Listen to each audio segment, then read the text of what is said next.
c'est le retour du nanar du vendredi. Avec aujourd'hui un monument, l'éclosion des monstres Pod People, le E.T. ibérique qui ferait passer Mac et moi pour 2001 l'Odyssée de l'espace et dont les créatures au nez proéminent ont bien fait d'arriver sur Terre en 1983. 40 ans plus tôt, ils auraient fini dans un train pour Birkenau. Ce chef-d'œuvre s'ouvre sur une vue subjective de l'intérieur de la culotte à ma tante Micheline, au moment exact où son hémorroïde favori, qu'elle appelait affectueusement Jean Ederne, explose et expulse un caillot de taille conséquente dans une forêt du sud du Wyoming, en Espagne. C'est là que nous rencontrons la bande de braconniers la plus con de l'histoire de la chasse, qui pousse une pointe en Range Rover au fond des bois, où règne un épais brouillard permanent, à moins que ce ne soient les effluves de ganja qu'ont fumé les scénaristes. Avec la discrétion de ninjas adultères, ils se fondent dans l'obscurité bien connue du soleil de midi, pour chasser les créatures les plus vives de la forêt, furtifs comme des guépards myopathes morts, des œufs. Cette bande de crétins entreillis n'a apparemment pas eu le mémo qu'on peut avoir des œufs en toute légalité en installant un poulailler dans son jardin. Et puis soudain, un météore s'écrase. Un gamin à plusieurs kilomètres se chie littéralement dessus sous sa couette, alors que nos 3 clowns forestiers restent stoïques comme des bornes kilométriques. Probablement une mutation due à l'exposition prolongée, aux Ricard tièdes et aux cassettes de Francis Cabrel. Ils communiquent plus, c'était mieux avant.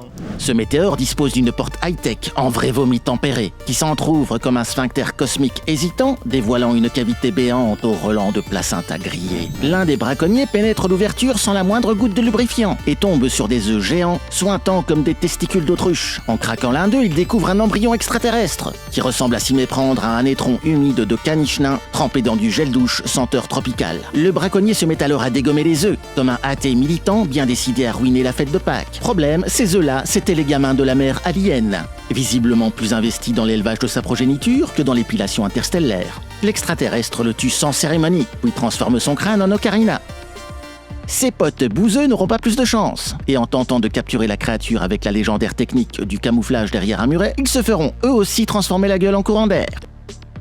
Non loin de là, Tommy, l'enfant dont le caleçon conserve encore les stigmates de la peur, pénètre l'étrange cavité organique du météore. Il y découvre le dernier œuf, qu'il décide de couver affectueusement blotti contre la moiteur collante de ses bourses juvéniles, à l'hygiène incertaine. Pendant ce temps, un orchestre de camping 2 étoiles enregistre ce qui semble être la bande-son d'un téléfilm est-allemand.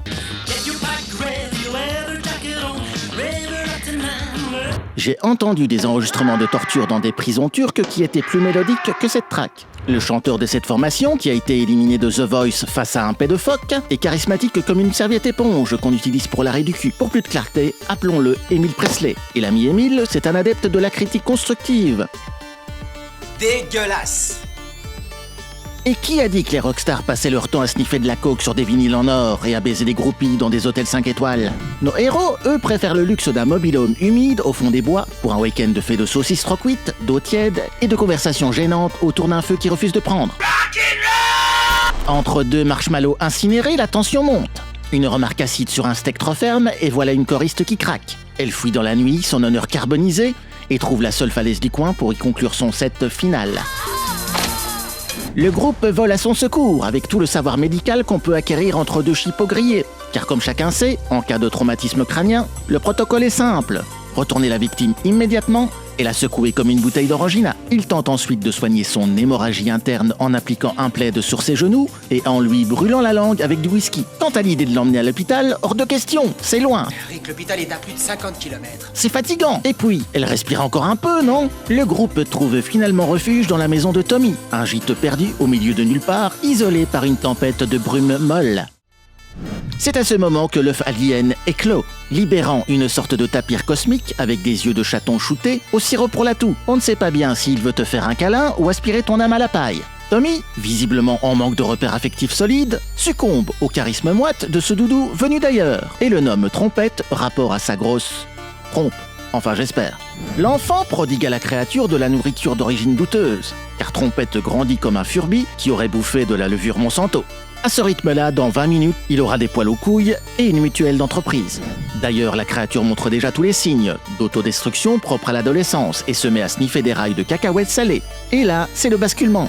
L'instant où Trompette cesse d'être un gentil E.T. version Aldi pour devenir Trumpy Montana. L'enfant lui demande s'il veut jouer. « Tu veux jouer, gamin ? Ok, ok !»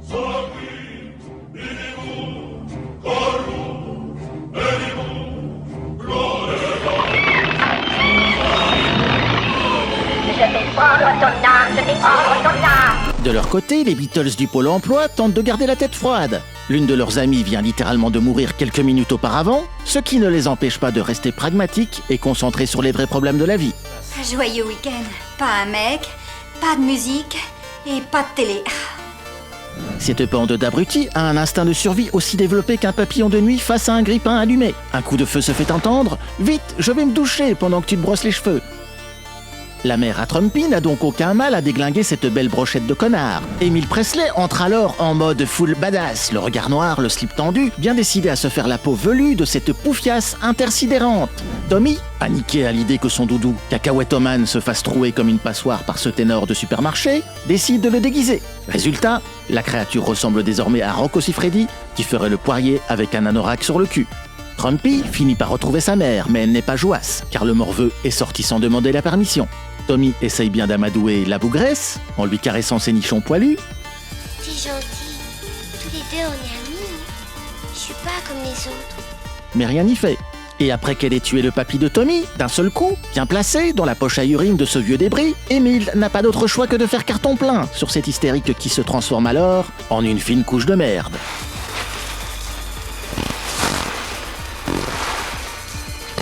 Et c'est ainsi qu'après avoir liquéfié sa mère dans un bain de tripes et d'excréments, Trumpy se voit offrir la liberté par Tommy. Enfin, liberté, disons plutôt un abandon pur et simple vers une mort certaine, au fond d'un sous-bois qui sent la pisse.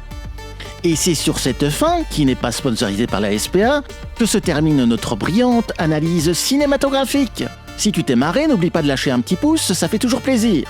À t'abonner et à activer la cloche. Ok. Et jusqu'à la prochaine fois, n'oubliez pas qu'il suffit parfois d'une grosse trompe et d'un slip sale pour créer un lien d'amitié intergalactique.